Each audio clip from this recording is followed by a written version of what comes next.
Сава Рагузинский, посол России, он собрал родоначальников всех бурят и тунгусов с целью установления российско-китайских границ. Ну, историки здесь есть, но люди, которые хорошо знают историю, через полгода вот была установлена граница, российско-китайская граница на Бурятии, да, по Бурятскому договору.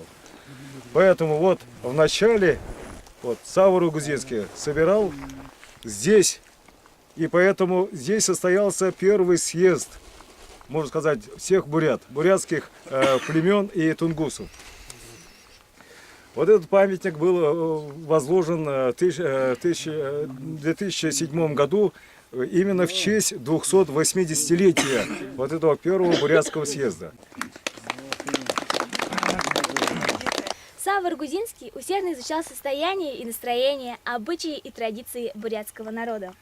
24 марта 1727 года он созвал представителей съезда родоначальников селенгинских, хоринских, агинских бурят и нежчинских тунгусов в центре Наихона у подножия священной горы Наиханхан на берегу реки Хилок, чтобы заручиться поддержкой при охране границы линии, которую должен был оговорить с китайской делегацией. После Наихонского съезда, удовлетворенный положением дел и настроением бурят, Сава Рагузинский уехал в Пекин.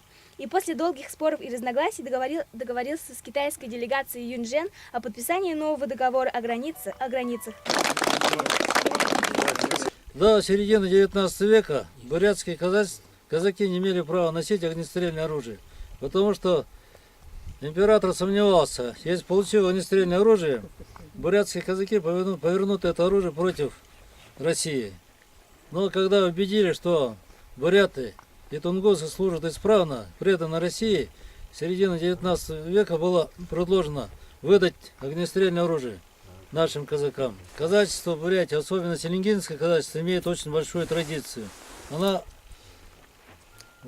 Казаки защищали Российскую империю, нашу отчизну, во всех боевых рейдах, проводимых царским правительством. Участвовали в войне 905 года, 914 и 17 годов. Наши вот наихонцы, казаки, которые были репрессированы, сейчас, которые памятник сегодня открываем, участвовали в первом, втором верхнеудинском полку. У меня есть документы, в которых прямо написано, что деды наши служили в первом верхнеудинском полку, участвовали в знаменитом Брусиловском прорыве, который изучается во всех военных училищах.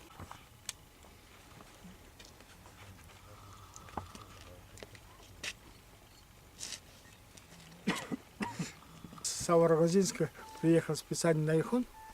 Почему? Потому что, значит, это легендарно овеянная, значит, легенды земля. И вот местные вот селенгинских родов, вот наихонцы, они были самыми одержимыми людьми, самой прогрессивной, передовой частью, значит, того времени.